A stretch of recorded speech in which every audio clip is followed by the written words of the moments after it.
आजपर्यंत आपण ऐकत आलो आहोत की भगवा भगवान हे शब्द ब्राह्मणांच्या मते हिंदू धर्मातील शब्द आहेत आणि आपणही तेच खरे मानायचो. परंतु जेव्हा आपण या शब्दांचा इतिहास बघितला तर हे दोन्ही शब्द भगवा आणि भगवान ते गौतम बुद्धासाठी वापरलेले शब्द आहेत, जे आपल्याला बौद्ध साहित्यात पाली भाषेच्या रूपात सतत बघायला मिळतात. भगवा या शब्दाची उत्पत्ती आपल्याला पाली भाषेतून झालेली दिसून येते, तर भगवान हा शब्द सुद्धा भगवा याच मूळ शब्दापासून बनलेला आहे. तथागत बुद्धालाच प्राचीन बुद्ध साहित्यामध्ये भगवान म्हणले गेले आहे. वान म्हणजे विकार, मोह, माया, लोभ, तृष्ण, आसक्ती, उपभोग आणि भग म्हणजे नष्ट करणे.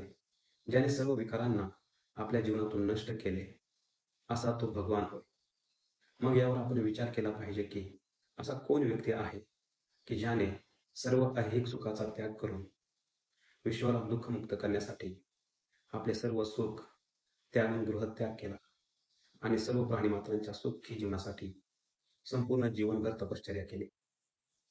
असा एकमेव व्यक्ती आहे ज्याला संपूर्ण विश्व ओळखते, ते म्हणजे तथागत गौतम बुद्ध. यावर आपल्याला काय वाटते? कमेंटमध्ये नक्की कळवा.